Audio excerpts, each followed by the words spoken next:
స్వాగతం సుస్వాగతం గాయత్రి జ్యోతిష్ కేంద్రానికి. నేను మీ వంశీ ఆస్ట్రో. శ్రీ వాల్మీకి విరచిత శ్రీమద్ రామాయణం బాలకాండ 35వ సర్గ. మరునాడు విశ్వామిత్రుడు, రామలక్ష్మణులు, వారి వెంట వచ్చిన మునులు అందరూ ప్రాతకాలమునే నిద్రలేచి సంధ్యావందనము, అగ్నిహోత్రము మొదలగు కార్యక్రమములు ముగించుకొని ప్రయాణమునకు సిద్ధమయ్యారు. అందరూ తమ ప్రయాణమును కొనసాగించారు. మధ్యాహ్న సమయమునకు గంగానదీ తీరమునకు చేరుకున్నారు. గంగానదీ దర్శనం చేసుకున్న రామలక్ష్మణులు, మునులు ఎంతో సంతోషించారు.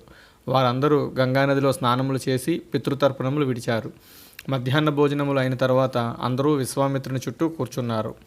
విశ్వామిత్రుని చూచి రాముడు ఇలా అన్నాడు: ఓ మహర్షి, ఇచ్చట గంగానది 3 పాయలుగా ప్రవహించుచున్నది కదా, ఇది ఎలా ఏర్పడినది? ఈ గంగానది ఎక్కడ సముద్రంలో కలుస్తుంది? వివరించండి అని అడిగాడు. విశ్వామిత్రుడు గంగానది గురించి, దాని ఉత్పత్తి గురించి ఇలా చెప్పసాగాడు. ఓ రామ, హిమవంతుడు అనే రాజు ఉండేవాడు. అతనికి హిమవత్ పర్వతము నివాసము. హిమవత్ పర్వతము సకల ధాతువులకు, ఓషధులకు నిలయము. హిమవంతుని భార్య పేరు మనోరమ. ఆమె మేరు పర్వతము కుమార్తె. వారికి 2 కుమార్తెలు ఉండేవారు. వారి పేర్లు గంగ, ఉమ. దేవతలందరూ హిమవంతుని వద్దకు పోయి గంగను తమకు ఇమ్మని అడిగారు.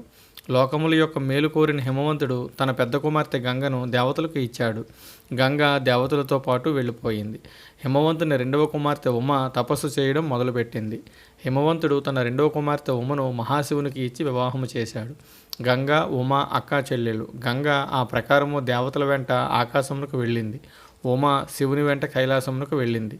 గంగ నదీ రూపములో దేవతల నదిగా దేవలోకములో ప్రవహిస్తూ ఉంటుంది. శ్రీమద్ రామాయణం బాలకాండ 35వ సర్గ సంపూర్ణము. ఓం తత్సత్. ఓం తత్సత్. ఓం తత్సత్.